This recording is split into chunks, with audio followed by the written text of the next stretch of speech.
Peter chapter 3 verse 9. 2 Peter chapter 3 verse 9. Andiyan na po kayo? Basahin po natin yan ng sabay-sabay. Ready now? Read. The Lord is not slack concerning His promise, as some men count slackness, but is long-suffering to usward, not willing that any should perish, but that all should come to repentance. Tayo po'y manalangin. Father in heaven, we thank you once again for this great opportunity. Alam po namin, Panginoon, that outside in the world, this is not familiar and this is not necessary. Pero sa amin, Panginoon, we thank you for that relationship because we understand how important is meeting together with other brethren. And we know also the importance of being with you in your will and praying for one another. At muli pa, Panginoon, may you forgive us in our sins and salamat sa aming mga trabaho na inyo pong patuloy na iniingatan for sending us here para muli kaming makahamon ng inyong salita at magpanalangin sa bawat isa. Pinupuri ka namin and may you give protection to those brethren who are still coming. All these things we pray in Jesus' name. Amen. Pwede na po tayo magsiupo. Yung ating pong we thank the Lord for the last message. It is because parang siyang nangyari, naging inline po siya sa ating sa buwan ngayon ang ating pong pag-uusapan. So the last time we actually concluded that month of June pagdating po sa the mission of the man of God. At yan po ay magtutuloy-tuloy sa buwang ito. At ating pong pag-uusapan, it is all about souls, evangelism, and hell. You know, Preacher Lando, I was convicted na kailangan natin ituro ang hell, which is pinag-aaralan nyo na naman yan sa Sunday school, pero maganda rin makapag-usap tayo ng hell. So maganda pong pagkakataon na timing na mag-usap tayo ng July. It's all about evangelism and soul winning, lalong-lalo na mainit sa paligid. You know? We're just trying to kumbaga compare yung pakiramdam ng taong naiinitan. And we just want to use that illustration or metaphor that in hell, it is so much pain. Although we did not experience hell yet, to some other people, pero masasabi natin as the Bible describes and gives description about hell, makikita po natin kung gaano po ito masasabi natin dreadful, and the place in where the torments will not stop. You know? Kaya yung description pa lang ng Bible using different words explaining how difficult would be there in that situation ay siguro mas maganda nang maintindihan natin yan sa ngayon pa lamang.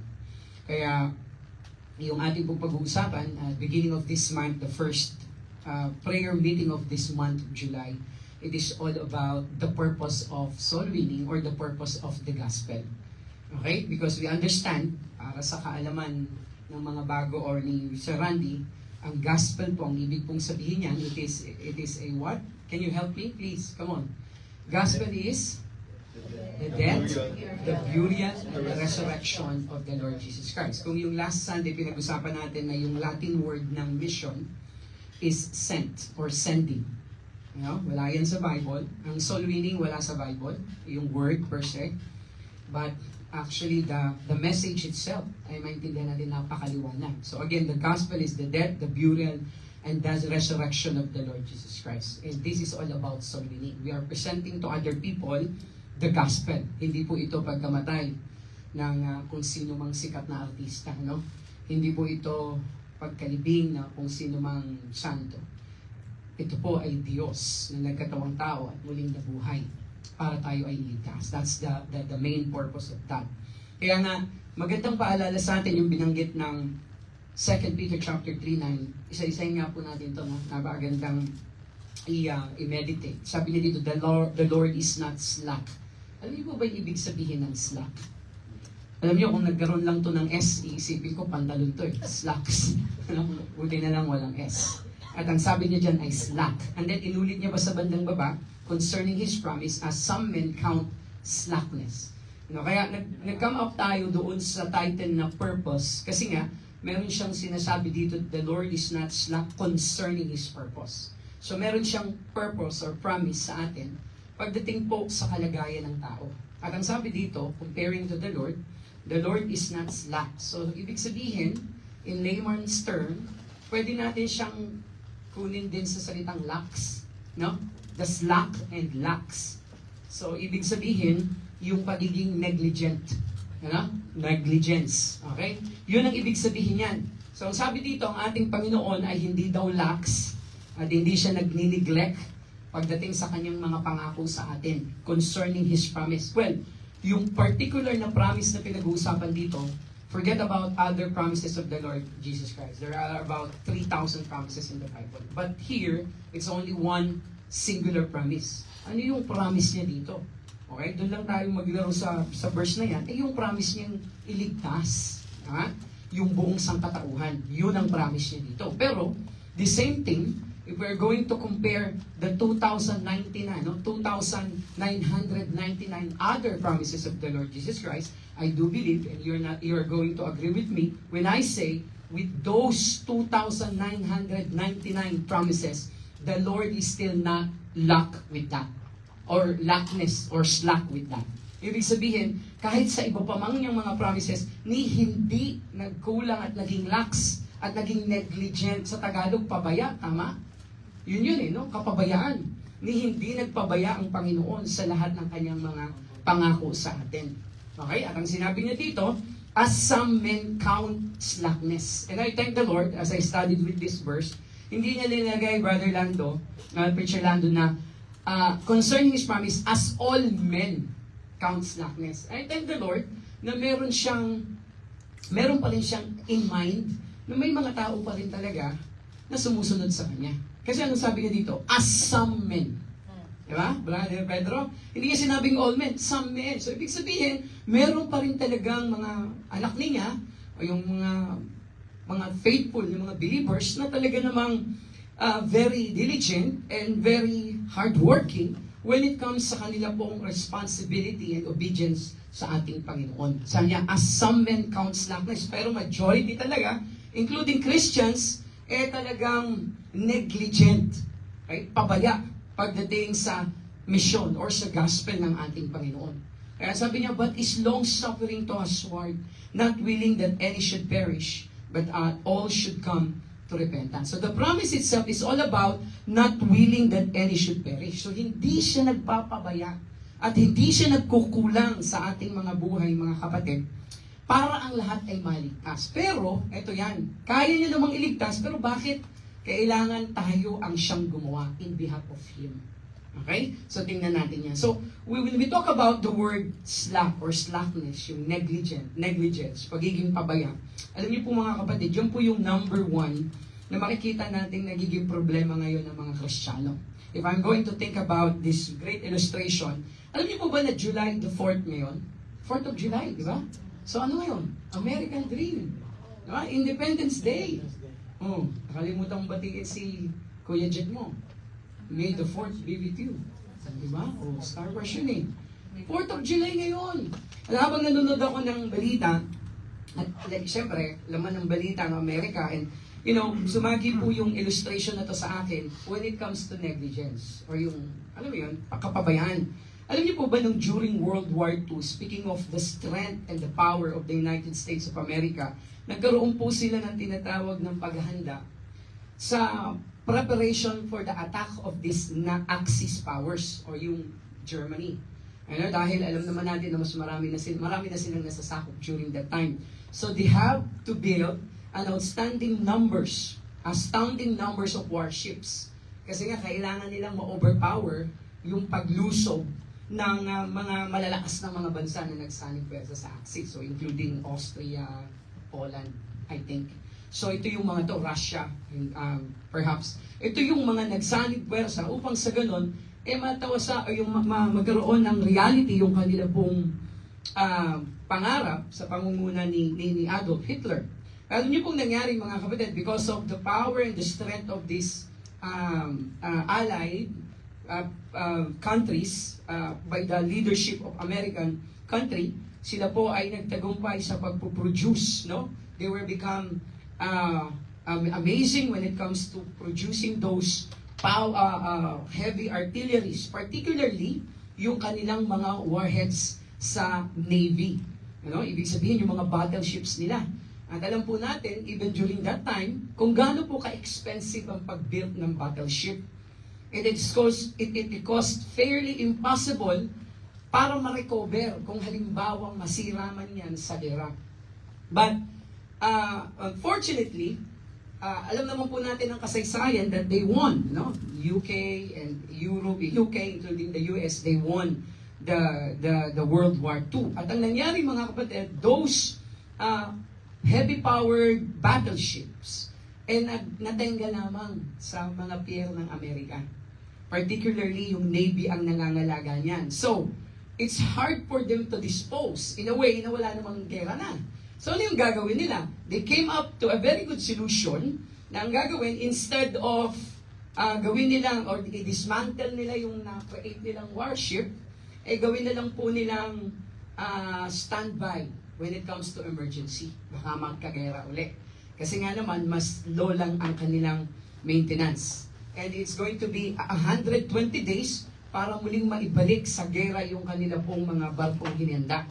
At ito po ay kilala, yung fleet na ito, and some of them were located doon po sa Suisun Bay, California.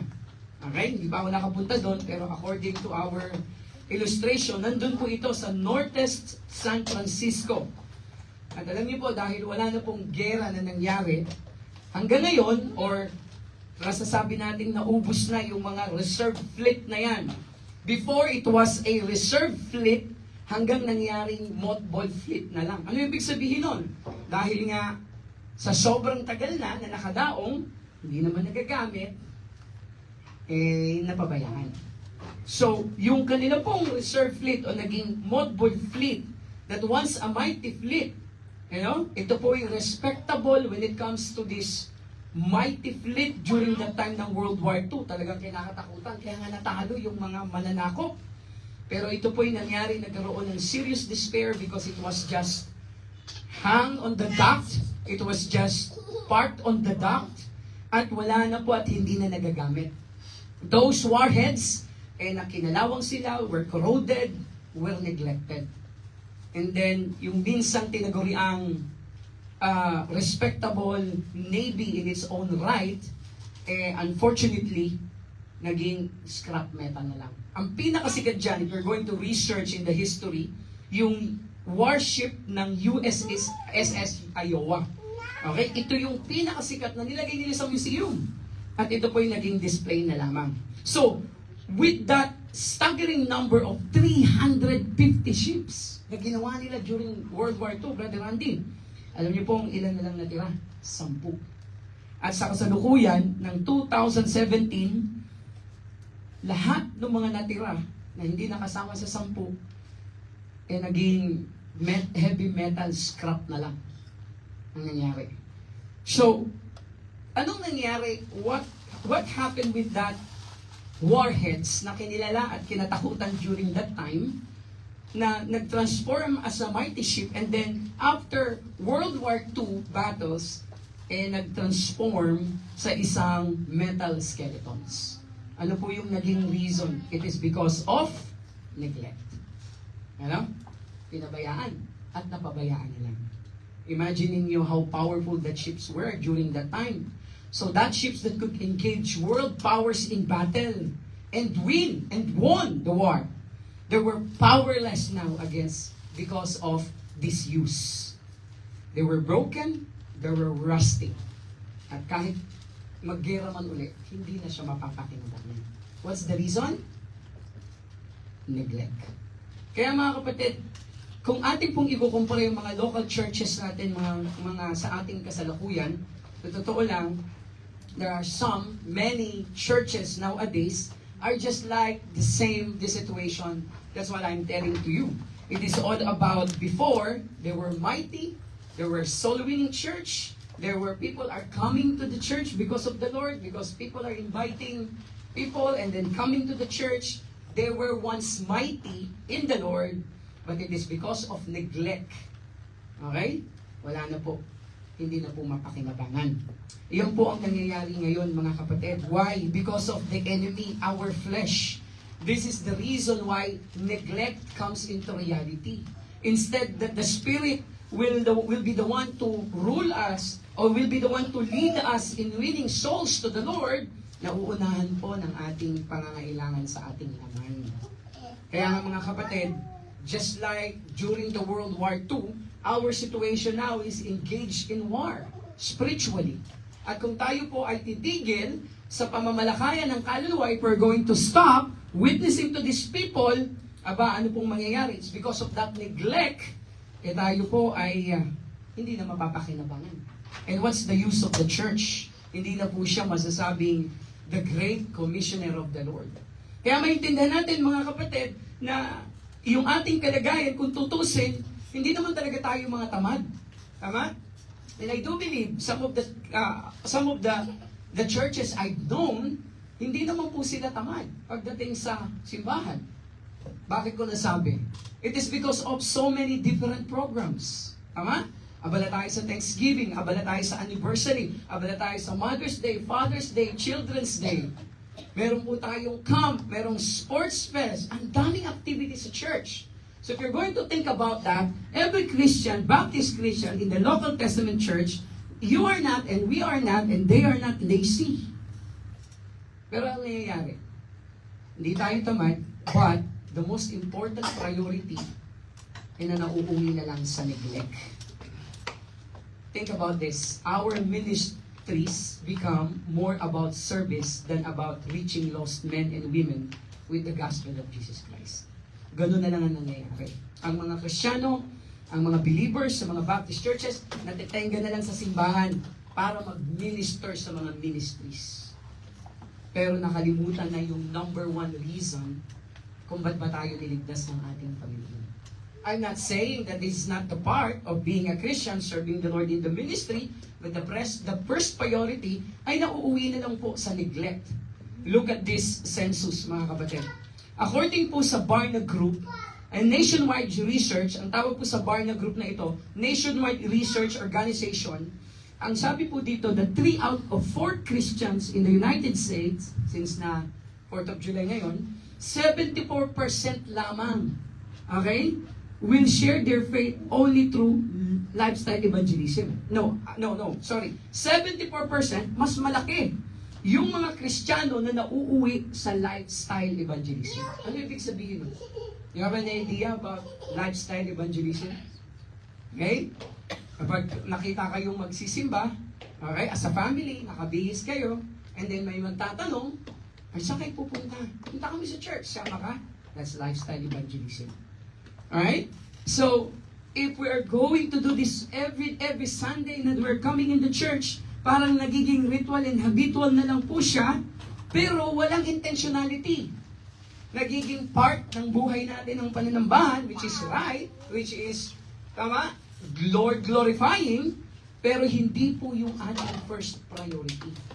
So, lifestyle evangelism, while you are wearing like that, because that's your lifestyle. You are modest because you're a Christian, a Baptist believer. So that's your lifestyle when it comes to your pananamit. You are not cursing. You are not taking vices. That's your lifestyle. But the question is this, are you sharing the gospel to other people? Iba ang lifestyle evangelism at iba sa evangelism or soul winning. Karamihan sa mga simbahan ngayon, 74% lifestyle evangelism. Okay? So, the point of the message is not about, mali ba pastor yung aming ginagawa? To having a modest apparel, to having a godly conversation, staying away from different vices, coming to the church. Mali ba yun? I'm not saying that's wrong, but we are talking about here tonight, priority. At kung minsan, dahil sa lifestyle evangelism na yan, yung first priority ng Panginoon sa atin, napupunta sa neglect. Amen po ba? Amen. And to be honest, karamihan sa mga Kristiyano, pumupunta lang talaga sa church. Alright? Every Sunday. But within that week, wala man lang nabahagian ng salita ng Panginoon. That's the truth. Amen po ba? Amen. That's lifestyle evangelism. And we don't want that to continue that happened in our church. Kasi ang mission at ang purpose ng ating Panginoon sa atin, ang purpose ng gospel, that we are going to talk about Him to the other people directly.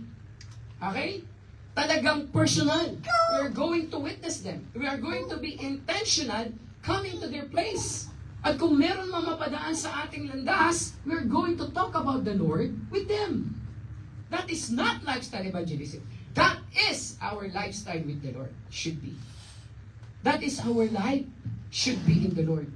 Sad to say, only 30%, less than 1/3 lamang po, ang merong sinasadya na kumausap sa mga tao within that week bago pumunta sa church.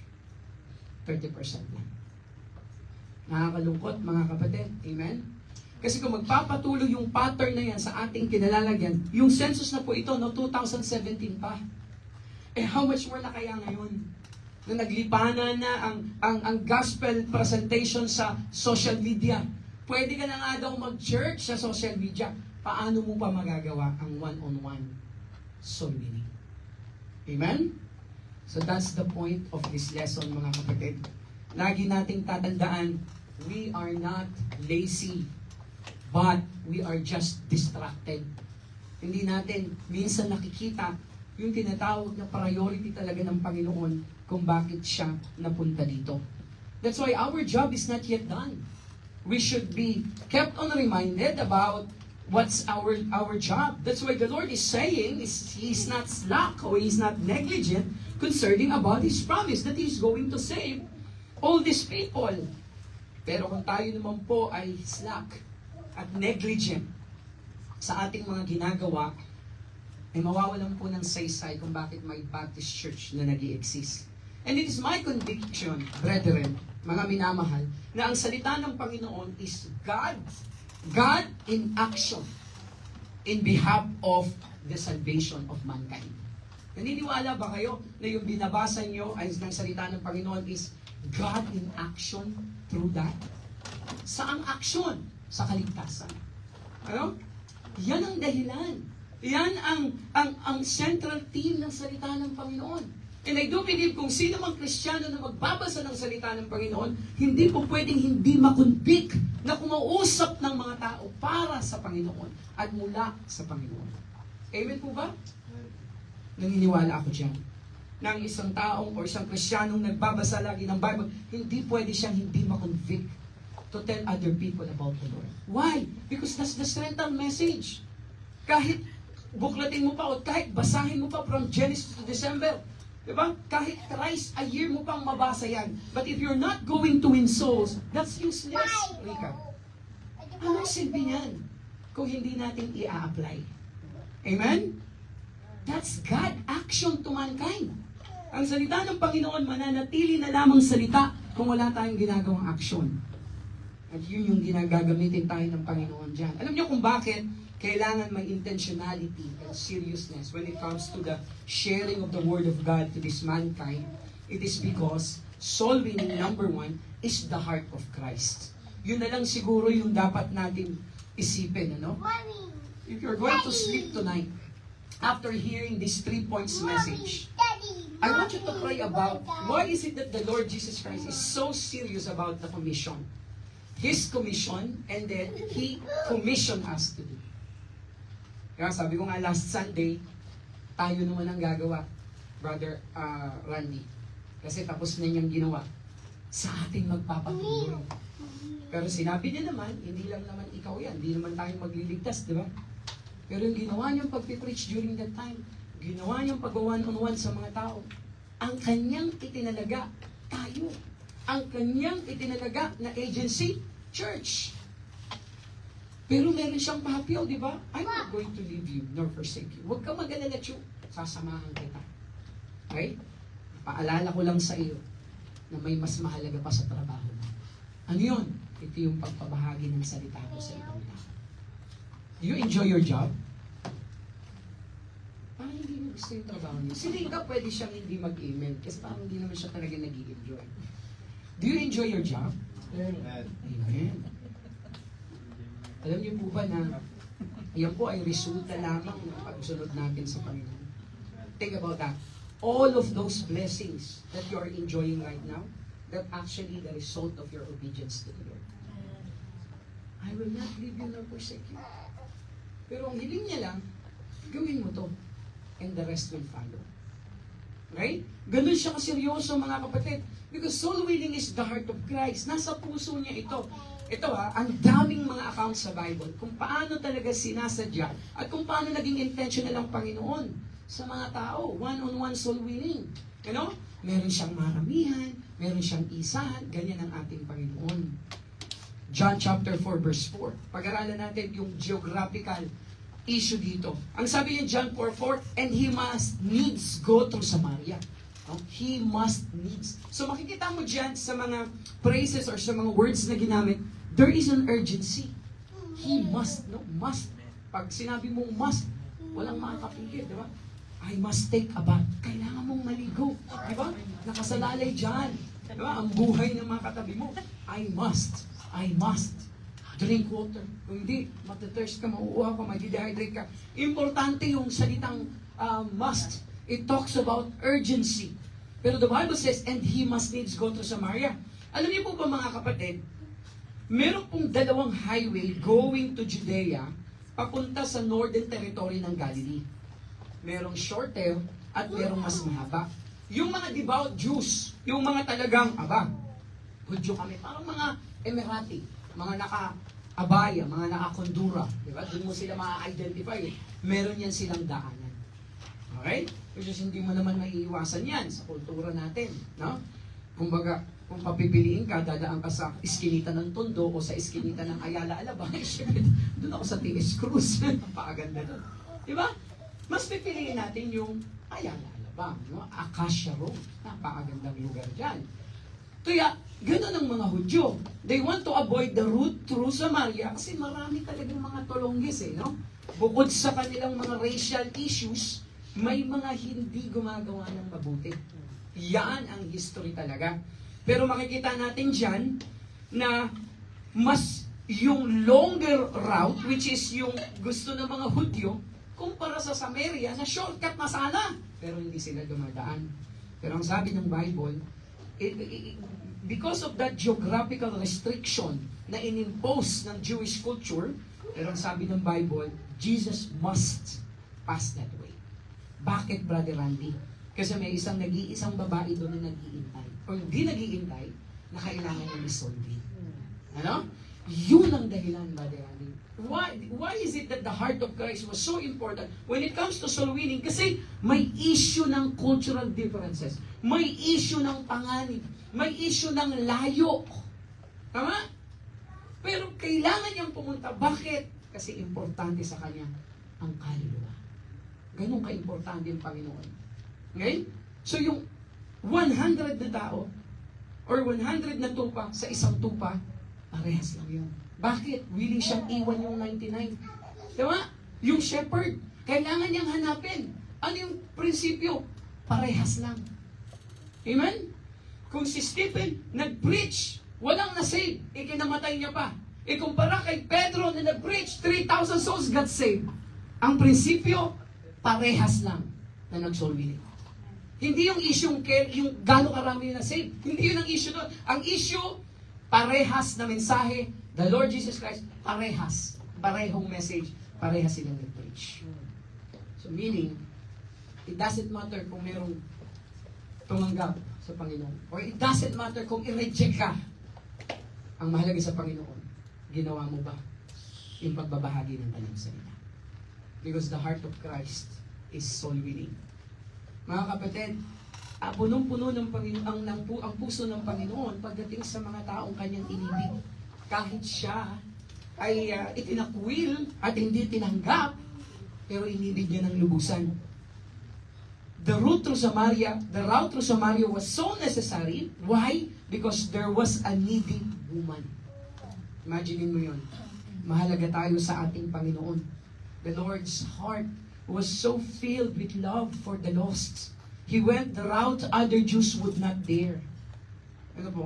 Ganyan kahalaga yung buhay natin sa ating Panginoon. Na kung bakit sa dinami-dami ng tao sa mundong ito, kung bakit tayo ay iniligtas niya. Pinili niya tayo para madala sa kalangitan. Dapat maintindihan natin sa gabing ito kung gaano kataba at kalaki ang puso ng ating Panginoon sa bawat isa sa atin. Imagine niyo na lang yun. Diba? Isipin mo, habang ikaw ay nagpipray, Lord, sige nga, ilid mo ko sa kaluluwa na aking kakausapin. I'm going to give this track. At hindi lang ako basta magbigigib ng track. I'm going to pray and I'm asking you to help me na kapag naibigay ko to, I'm going to start the conversation. Uwi ka na? Bye. Hindi yun ang conversation. Pagsisimula ng pagbabahagi ng salita ng Panginoon. Okay? Pray to the Lord. Isipin mo, habang nagbabahagi ka ng salita ng Panginoon, importante ka sa Panginoon. At kung hindi ka nahanap ng Panginoon, asan ka? Ganun kahalaga ang pagbabahagi ng salita ng Panginoon. God had only one Son. Isa lang ang anak ng Panginoon. But He made Him a soul winner. Amen? Para ipahayag ang ginagawa ng kanyang ama. Mark chapter 1 verse 38. And He said unto them, let us go. Ito, sinabi niya pa ito. Mark 1:38. And He said unto them, let us go into the next towns, that I may preach there also. For therefore came I forth. Ang tinutukoy niya dito yung daan papuntang Galilee. Diyan naman tayo mag-soul winning kasi diyan ako galing, papunta sa Nazareth. Or Nazareth. Diba? So mga kapatid, yan ang magandang pagpapakita ng Panginoon, how important the souls in His heart. Kaya dapat mga kapatid, pahalagahan din natin siya. So speaking of heart, nag-uusapan na naman natin ang puso. Alam natin na meron din sinabi ang Panginoon pagdating sa issue ng ating puso. Pero when it comes to the Lord's heart's issue, ang issue ng puso niya, kaluluwa. The question is this, what is the issue of your heart tonight? Ano bang issue ng puso mo? You know? Check natin. Kasi ang sabi ng Bible, we're going to check our hearts tonight because the Bible says, Matthew 6:21, for where your treasure is, there will your heart be also.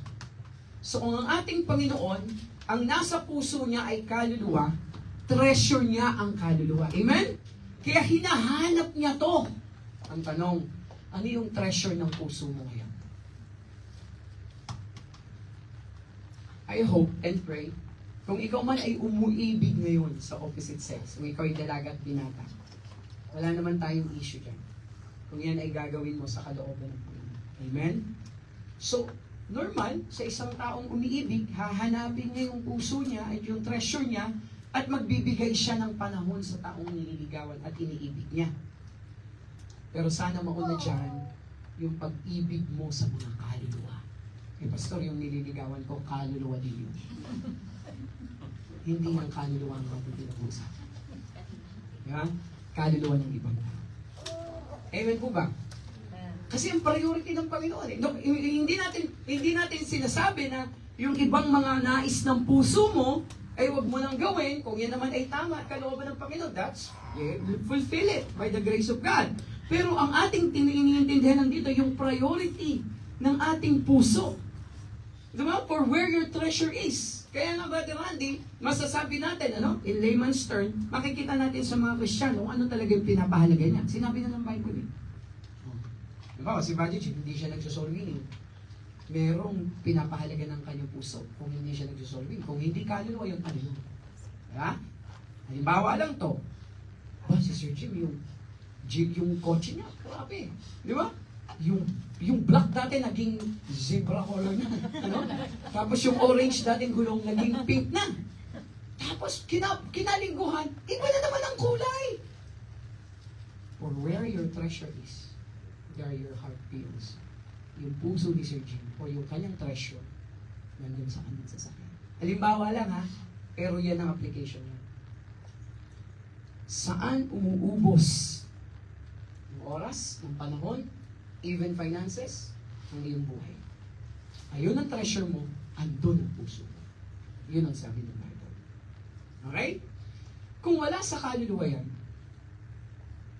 hindi natin nagagawa ang kalooban. That's the truth.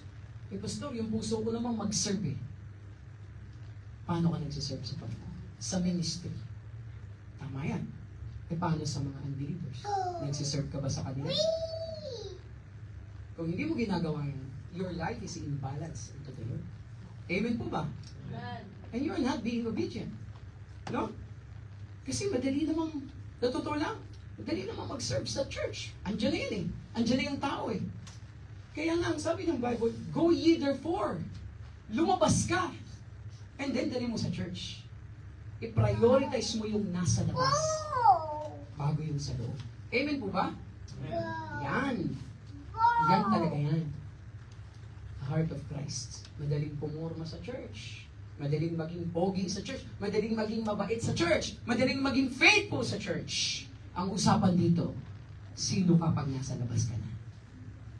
Baka naman batugan ka lang. Totoo sa totoong buhay. Baka naman asal talaga ng pangit talaga yung asal mo sa labas. No? Pero pag sa church, magaling. Baka naman. It's a question of the heart. It is always a question of the heart. Kaya mga kapatid, again, don't get me wrong, the issue of what is important, the urgency, the priority. Let's love the church. Let's support the ministry. Diba? Alam kong mahal na mahal natin ang ministry sa church. Diba? Minsan, sa sobrang pagmamahal natin sa church, sa ministry natin, talagang we are giving our best. Ano? Nga, medyo, may napansin ako dun banda dun, ano? Pagpunas ako, ang daming mga kape-kape dun. Parang may natapon na kape dun. Kaya, ingatan natin ang church. Wala na akong nakikita dito eh. Nandun naman. Sorry, ako yung naglilinis eh. Kaya alam ko.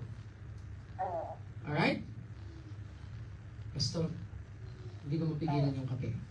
Pag lumipa tayo, bawal na talaga ang kape. Promise. Tanggalin natin tong carpet. Dito pa rin tayo pagbabawalan na natin yung kape. Hindi naman, ilagay lang natin sa ayos. Ano?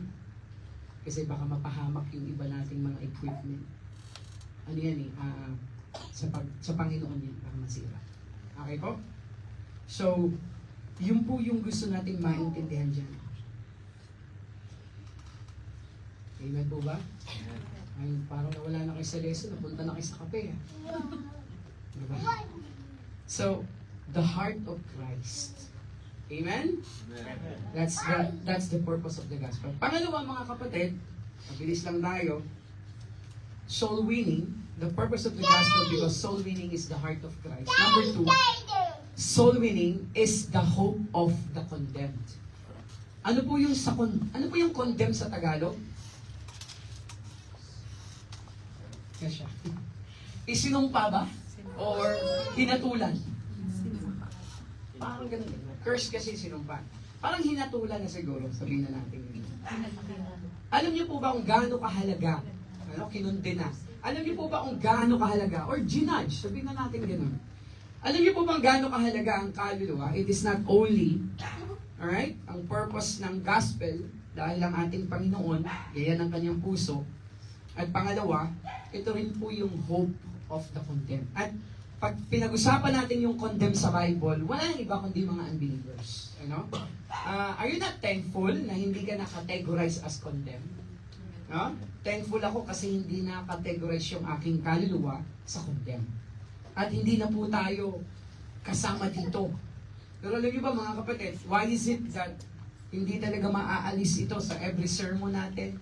Sa Sunday, Thursday, lagi talagang mayroong pagbabahagi ng ebanghelyo, ng gospel. Kasi nga, without the gospel, maisipin natin yung ating kalagayan. Man is helpless. Tama? Kung wala ang gospel, walang salita ng Panginoon, man is helpless, man is hopeless, tatlong H yan eh. Man is helpless, man is hopeless, and man is hellbound. Amen? Kung wala ang gospel. Kung wala ang gospel, walang salita ng Panginoon sa buhay ni Kesha, alam niya yan kung gaano kami sarable. Pinalaki na sa simbahan yan. Alam niya kung gaano kami sirable ang malayo sa kalooban ng Panginoon. Kaya maintindihan natin mga kapatid, kung gaano kahirap ang kalagayan ng isang tao. Diba? Although yung mga tao na nandito ngayon sa sanlibutan, they're not going to recognize that. At hindi nga nila naaaminin na hopeless sila, no? Jed, na helpless sila eh. Hindi nila i-recognize yan. Hindi nila matatanggap yan. Ano? Para sa kanila, okay, life is cool. Life is, tama? Great. I'm enjoying the life. Ano? Pero mga kapatid, ang katotohanan, yung tao na nakakasalubong mo, mabango, may nagbigay sa akin pabango, ang bango talaga, no? Eternity. Parang pares tayo ng pabango eh. Minsan naamoy di kita, parang ako yun. Kaya pala eternity, walang hanggan. Walang katapusan. Pero mo, sinabi ko dito, naamoy ko pa sa malayo. Hindi talaga yun. Pero may hinahanap ako eh. Eternity to hell. Wala pa ganun. Pero ganun ang eternity, mga kapatid. Walang hanggan na paghihirap. Yung tao makakasalubong mo dyan, halimbawa, mabango, maporma, sabihin na natin, naka-rubber shoes talaga na mamahalin yan. Diba? May mga ganun tao na nakakasalubong tayo, talagang bango nito, ang gwapo nito. Ako sa totoo lang, sinabi ko naman sa inyo, kahit lalaki ako, may mga pag nakakasalubong, gwapo naman ito. No? Humahanga lang naman ako sa, pero yung mga kapatid, yung itsura nila ngayon, kaaya-aya man, pero pag tumingin ka sa Bible, they are doomed. Dapat i-reverse natin yung tingin natin. Doon sa mga naggagandahang sasakyan, sabihin na natin, nagkikinisan na palat, diba?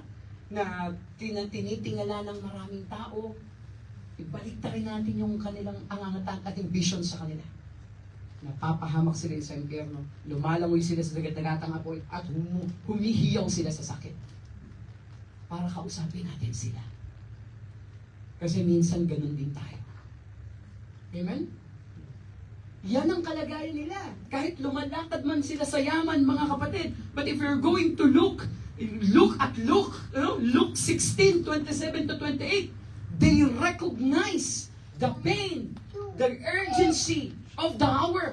Anong sabi dyan? Then he said, sino to? Si Lazarus. Then he said, I pray thee therefore, Father, that thou wouldest send him to my father's house. For I have 5 brethren that he may testify unto them, lest they also come into this place of torment. Nabasa nyo na naman yan, di ba? Kung gaano kayaman yan si Lazarus. O si rich man, sorry. Kumpara kay Lazarus. Oh. Pero nung nabaliktad yung sitwasyon, siya na yung nangihingi ng tulong. Kung bakit niya sinabi na yung kalagayan niya, yung siya'y nabubuhay sa ibabaw ng impyerno marahil, no? Sa ibabaw ng impyerno, which is lupa, marahil kasi hindi ko naman alam nasa ng impyerno. Pero bottomless pit, bottom no? Meron bang bottom na taas? Malamang dito talaga yan. Di ba? So sa ibabaw ng bottom na yan, makita natin yung kalagayan niya nung nabubuhay pa siya. Walang pagsigla ng kayamanan, pero nabaliktad ang sitwasyon. Nangihingi na siya ngayon ng awa at tulong. Diba? Konting tubig lang ang kanyang hinihingi. Hindi pa napagbigyan ni Amang Abraham. So ganyan po nating makikita yan.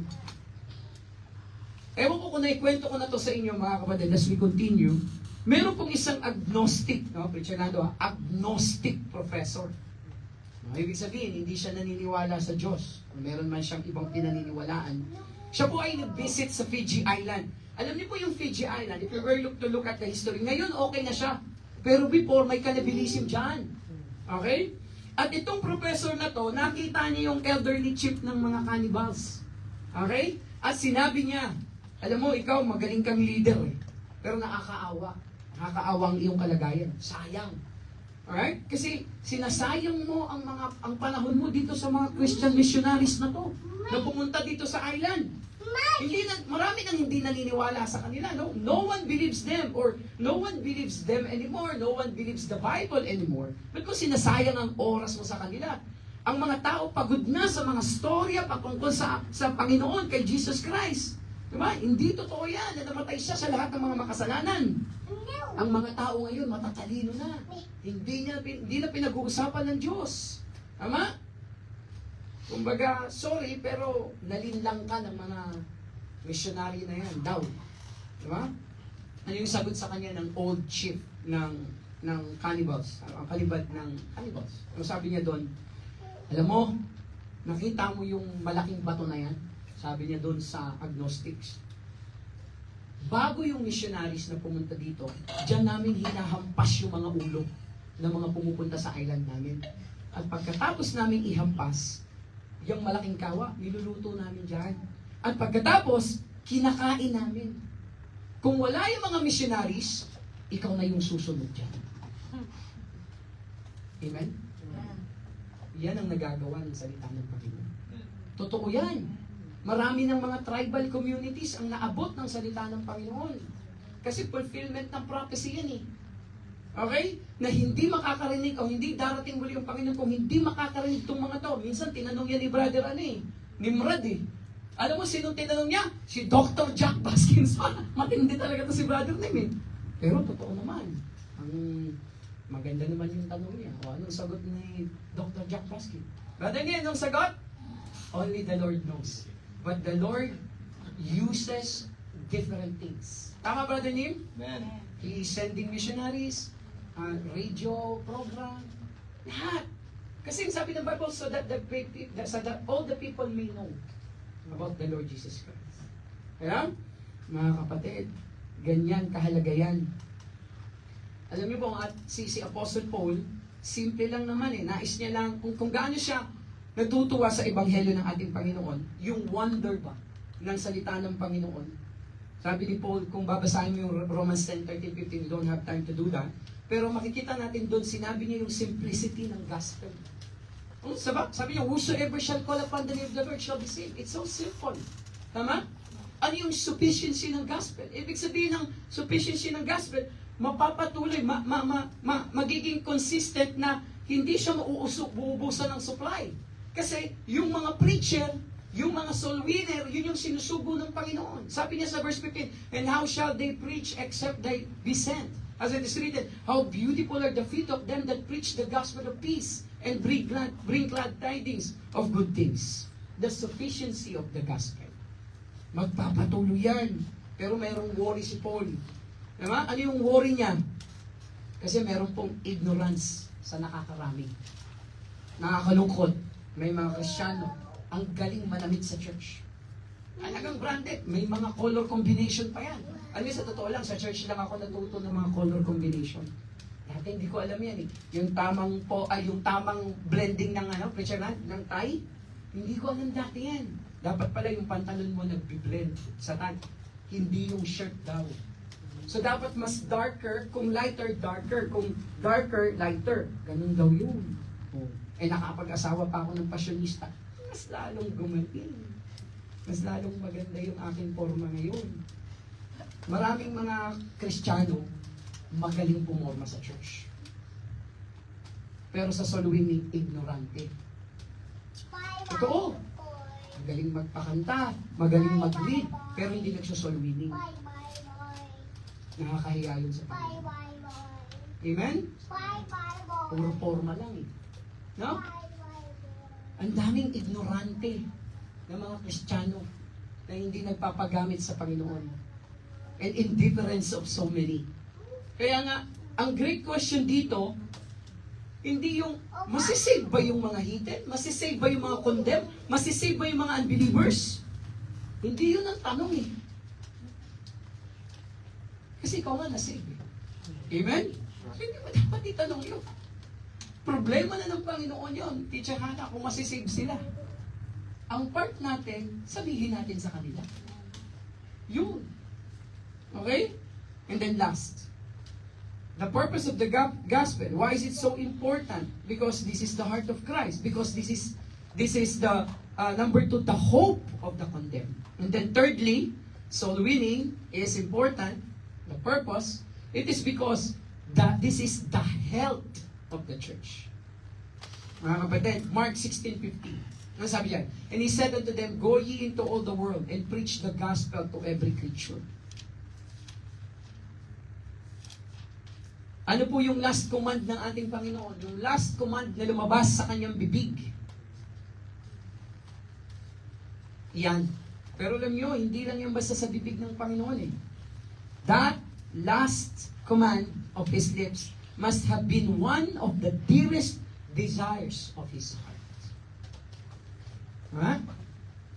Naniniwala ako, yung isang taong mamamatay, sabihin na nating nanay, sa asawa niyang lalaki sa mga anak, yung sasabihin niya sa asawa niyang lalaki, marahil, or sasabihin na sa asawa niyang babae, alagaan mo yung mga anak natin.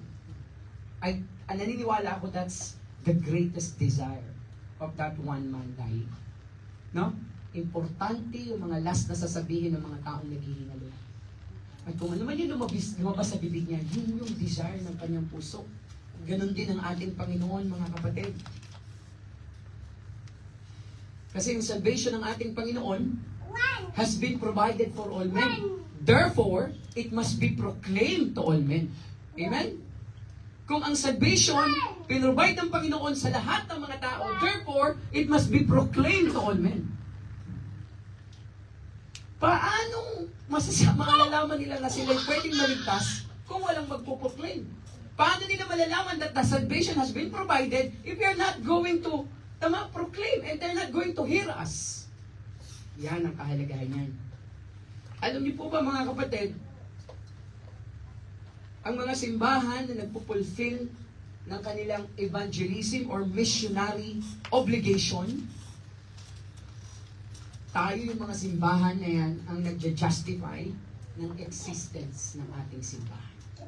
Brother Jay, pag hindi tayo nagsosoul winning, we are not justifying the existence of the church.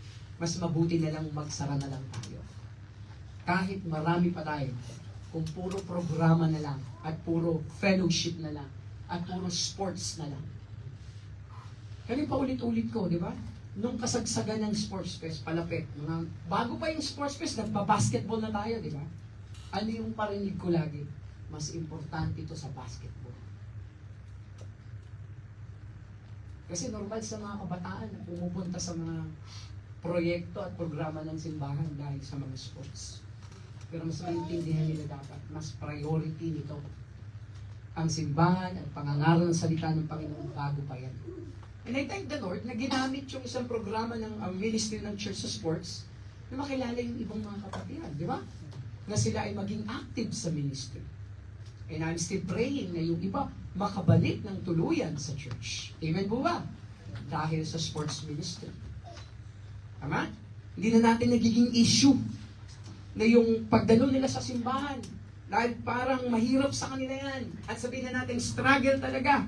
It takes a lot of prayer. It takes a lot of conviction. Pero tingnan na lang natin na kung tayo ay makakasama nila outside the church at hindi mawawala yung purpose to share the gospel of the Lord Jesus Christ, malay natin makabalik sila through that. Tama? Diyan si Brother Ian. Then nadala yung kanyang pamilya. Bantayan natin. Tulungan natin. Especially yung mga pamangkin ni Ian. Pamangkin niya ba yun? Pamangkin niya yan eh. Pamangkin niya yun. Mga kabataan na nanadala sa ating Panginoon. Ito yung dahilan, mga kapatid. Dahil we are fulfilling the missionary obligation or evangelism that we have in this church. Pag ginagawa natin yun, we are justifying the existence. Kaya nga, di ba? I do believe na walang karapatan ang isang simbahan na tawagin silang simbahan kung hindi sila nagsasalwili. Agree ka ba, Brother Habs? Walang karapatang tawagin ng isang simbahan kung hindi sila nag-aakay ng kaluluwa sa Panginoon. That's not a church. Amen? Kaya magpasalamat kayo, hindi natitigil ang soul winning dito. Kasi bakit? Church tayo eh. Pag natigil na to, hindi na tayo church. Ano na to? Rotary Club of Dubai. Ang chairperson natin si Sister Marichu. Ang daming mahahatak nito. And then dahil may Rotary Club tayo, magkakaroon na tayo ng yoga club. Mag-head niyan si Karen Di Luna. Oh. Tapos papasukin natin yung entrepreneurship. Ikaw ang mag-head niyan, Brad. At dami pera natin dyan. Diba? Tapos mga pautang business. Diba? Si Brother Tep ang mangunguna dyan. Paluwagan, pautang business. Kooperativa. Wala na. Magkanya-kanya na lang tayo. Amen? But it is because of this church na ang priority ay soul winning. Nataloy, kapag ikaw meron kang, di ba? Hindi pa naman nangyayari, no? Pero, syempre, binabantayan din natin. Pag Kasi organisasyon tayo sa tingin ng iba Brother Randy. At normally, ang mga simbahan, yung mga grupo na ganyan, mainit yan sa mga negosyante, sa mga investor. Ay, ilang beses ko na, may marami na akong na-soul winning. Yung isang beses, nung last week lang, sa City Center kami. Aba, nakakalagitnaan pa lang ako. Sinabi niya, kasi nabanggit ko, nagtatrabaho ko sa school. Biglang abot sa akin ng business card. Sabi niya, total naman, pastor. Diba, natulungan na kita. Makatulungan mo din ako. Yung pala meron siyang, nag-aalok siya ng yung mga learning reading materials para dun sa mga nahihirapang magbasa. Mga toddlers, mga ganun. Tinama ko siya. Hindi ko napigilan, hindi tama, brother. Sabi niya, oh, pastor, natulungan naman na kita. Sabi ko, sir, hindi mo ako natulungan. Ikaw ang tinutulungan ko. Tama? Hindi ko siya kinausap para i-alok yung business whatsoever. Siya ang tinutulungan ko. Sinabi niya sa akin, sir, natulungan na naman kita. Ako naman ang tulungan mo. Excuse me, hindi mo ako tinutulungan. Ako ang tumutulong sa iyo. Binabahagi ko ang salita ng Panginoon na walang bayad. Ay, sorry po. Napasorry siya. Ganun ang mga business-minded, di ba? Hindi pa siya masisi. Business-minded. Baka naman makadalaw po ako sa church. Ganun yung balat. Siyempre, kasunod ng pag-abot ng calling card or ng business card, dalaw sa church. Pag-pray po natin, ano yung ibig sabihin? Ha? Minsan, di ba? Sila lang ba may karapatang mag-snap? Tayo din naman. Nire-reject tayo sa soul winning? Punta kami sa church niyo. Pag-pray natin. Kalog-log ko, belat mo. Di ba? Kasi nauna na kagad yung motibo Basang-basa na di ba? As the Holy Spirit prompts. Sabihan ka ba naman na tinulungan na kita? Hindi mo ako tinutulungan. Parang, di ba? Nainis ako somehow, pero nag-pray pa rin kami. Di ba? Pray pa rin kami. Sabi ko, pangat ka sa Panginoon. Kasi pupunta ka sa impyerno, hindi tayo magkikita. Di ba?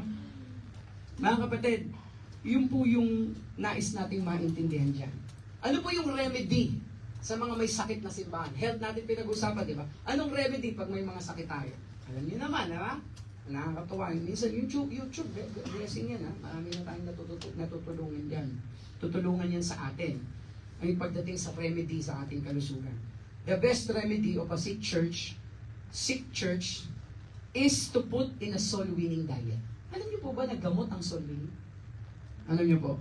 Ano yung mga gagawin natin? We must visualize. Ito ang sagot sa naghihingalong simbahan. Soul winning. Diba? Dapat merong visualization. We have to visualize. John 4:35. Say not ye, there are yet 4 months, and then cometh harvest. Behold, I say unto you, lift up your eyes and look unto the fields, for they are white already to harvest. Soul winning yan. The fields are already ready. People are dying, they are ready. People are going to sing. They are ready. Not only we must visualize, we also must agonize. Ano ibig sabihin nun? Makiiyak tayo sa kanila, makidalamhati tayo sa kanila. Sabi ko nga kanina, makasalubong man yan, naka-Jordan, ang bango-bango. Pero sinusunugin ng Panginoon yan or ng kasalanan niya sa impyerno kung hindi niya tatanggapin ng Panginoon. Parang naglalakad na yan sila as a living death. Amen? Pag ganun natin tingnan, let's agonize with them. And then last, we must evangelize them. Psalm 126, verse 5 and 6. They that sow in tears shall reap in joy. Kasi, ito, narinig nyo na to before, the church that does not evangelize will fossilize. No? Parang mga dinosaur na lang tayo. Kung hindi tayo mag-evangelize.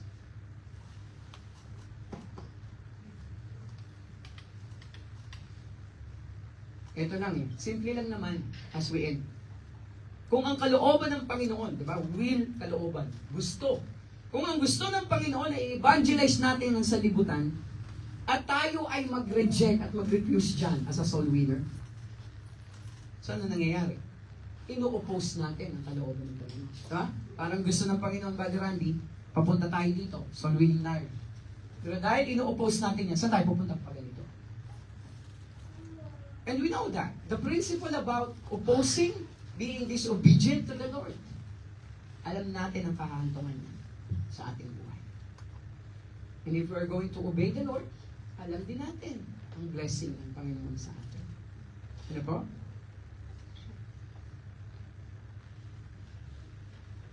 The supreme task of the church is the evangelization of the world.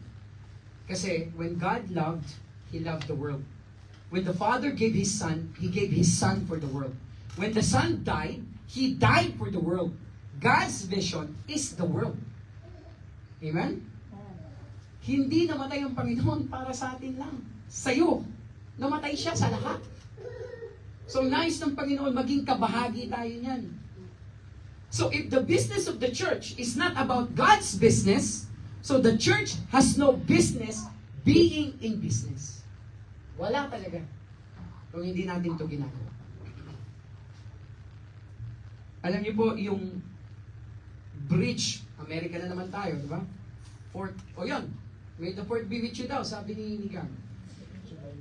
Sorry. In July. Okay. Meron pong bridge na ang tawag, famous ito sa Western Kentucky, Panther Creek. Ito ay binilt ng United States government. At during that time, nung pagkakalikha niya, it was the source of pride and a symbol of recovery. Kasi ito po ay nilikha during the time na tagutom ang Amerika. Pero alam niyo po mga kapatid, sa ngayon, at present time, yung bridge na yon na naging pride and symbol of recovery of the United States based in Kentucky, nagmistula na lang po siyang tourist attraction. Hindi na siya mapakinabangan because there is no road leading to that bridge anymore. So ang tanong ito, anong silbi ng tulay kung hindi ka pwedeng tumawid? Kaya nung nawala yung tulay sa Malibay, talagang nagrally kami. Muling ibalik ang tulay sa Malibay. Di ba? That's how important is the bridge. Ang kahulugan niyan at kahalagahan niyan sa atin, mga kapatid, tayo ang siyang magiging bridge ng Panginoon sa ibang mga tao. The church will be the one to bridge to other people with the gospel. Kaya kung wala nang silbi yan at wala nang function yan, paano natin sila maaabot? Instead of burning bridges, you have to build bridges going to them. No? Huwag kang matroma. Kuminsan kang ma-reject, kuminsan kang mapaaway. Diba? Halimbawa ganito, may mga Kristiyano kasi, ayoko na mag-zombie kasi minsan ganito nangyari. So napaaway, mga ganun. Doon sa lugar nila, na bad testimony na siya. How do I counsel them? Kapatid, milyon ang tao sa paligid. Kung napaaway ka man dyan, doon ka pumunta sa hindi ka mapapaaway. Hindi pa nakatapusan ang mundo. Hindi naman malalaman ng tao yun na inaway mo siya. But yung tao bang yun, magkikita doon sa sinol winning mo? Napaka-imposible nun. At hindi yun ang dahilan para tumigil kapag sa sinol winning. Amen? Actually, magiging learning experience mo pa ngayon. Paano hindi ka mga away na sa susunod? At ayusin mo na yung ugali mo. Tama? At pagdating sa masasamang pag-uugali, kapag nagsasoul winning tayo, nababago ang masasamang pag-uugali. Okay? Take note of that. Subok ko yan. Nababago ang masamang ugali. Okay? Kasi ginagawa mo yung kalooban ng Panginoon.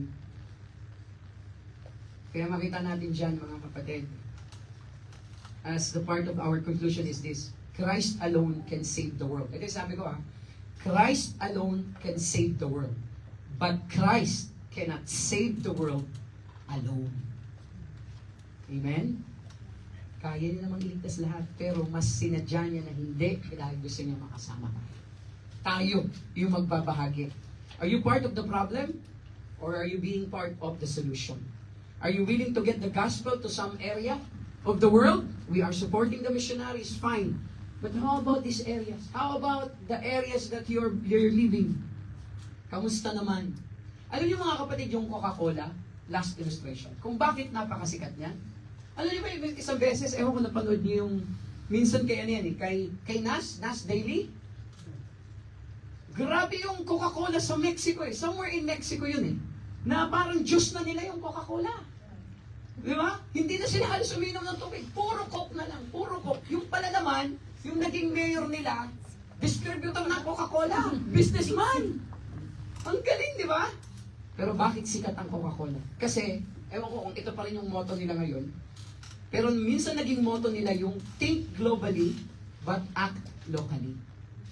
Di ba? Very famous. Pero mas nagiging sikat kasi pinag-uusapan yan at kasama yan dyan sa hapagkainan. Di ba nga yung motto sa Pilipinas ng Coca-Cola, di ba? Ano yun? Family, ano yun? Pag binuksan mo, ano ba yung commercial na yun? Napakaganda.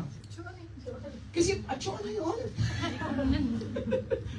Tatanong ako sa inyo, si Cho lang pa rin tatanong. Di ba? Yung spirit ng family, kasi nga, Coca-Cola. Napakaganda. Ganun yan, mga kapatid. Are you willing to bring the gospel to other people? Ito lang, mga kapatid. At alam ko naman, hindi naman kayo na-offend sa akin. Dahil alam yun, na sinasabi ko yung kalooban ng Panginoon sa atin. Gusto ko kasi na pagpalagi kayo. Gusto ko na patuloy yung blessing, provision ng Panginoon. Kaya gawin natin yung kalooban. Huwag tayong malasing doon sa mga tinatamasa natin. Well, in fact, mas marami pa yan. If we are going to just, stick in the will of God. Huwag nating ipag-pray, yung sinabi ko last Sunday, yung, Lord, pag-pray nyo itong desisyon na gagawin ko. Pag-pray nyo itong business. Huwag mong ipag-pray na gano'n. Ang ipag-pray mo, Lord, ano yung papagawa niyo sa akin na i-bless niyo? Yun yung ipag-pray na magawa mo. Ano yung mga bagay na nais niyo, Lord, na gawin ko? Kasi kasunod nun, blessing. Tama? Hindi nag-issue yung i-bless mo to, Lord, no? Madali ang blessing. Basta willing lang tayong sumunod sa Panginoon. Kaya yun yung prinsipyo, mga kapatid. Yan ang hamon ko sa inyo. Mainit ngayon sa labas. Tapangan mo na. Diba? Ikaw, Brother Mark, magandang lalaki ka, Brad. Kung yung kulay mo sa kulay ko, mas mapagkakamalan akong snatcher pag lumapit ako sa tao. Talagang dinadaan ko na lang sa pabango. Kaya nga yung eternity, matindi yun. Gusto ko yung pag nagsasolwining ako.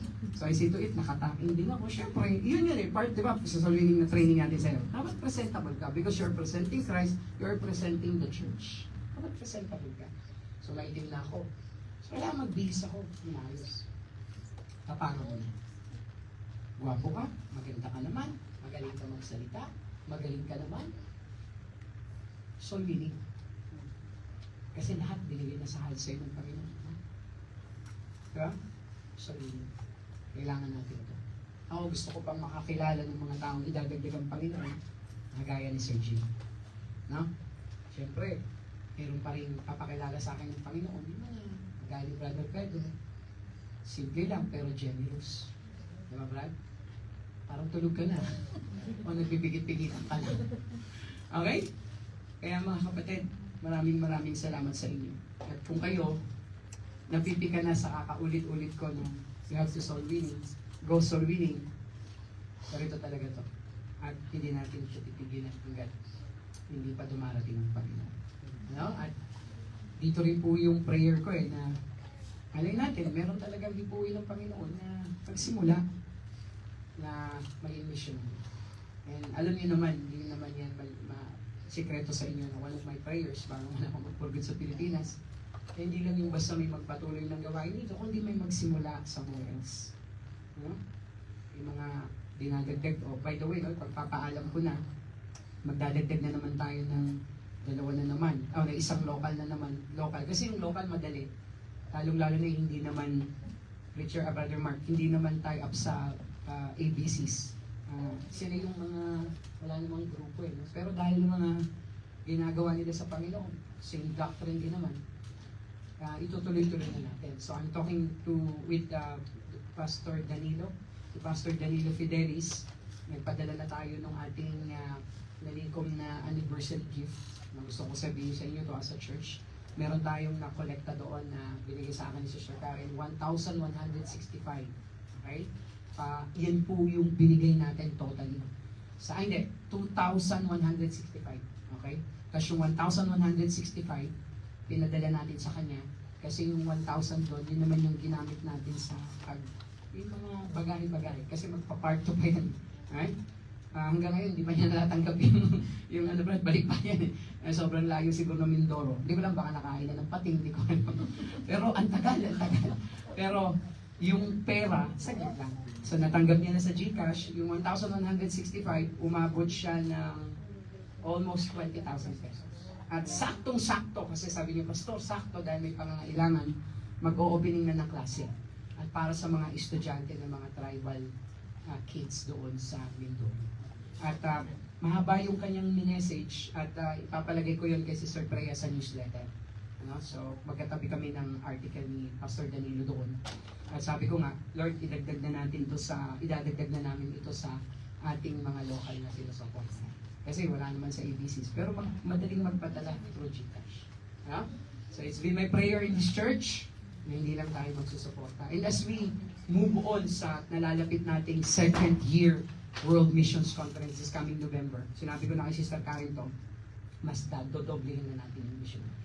Coming 50, going to 100. Okay? So that's my prayer. Okay? So, thank you for being a partner pagdating po sa ministry ng missions natin. Pero talagang nais ng Panginoon, individual soul winning para sa atin. Okay? So tayo pong lahat ay manalangin. And we praise the Lord for what is happening in His church. Let's all stand up please and let's pray. Lord, salamat po muli.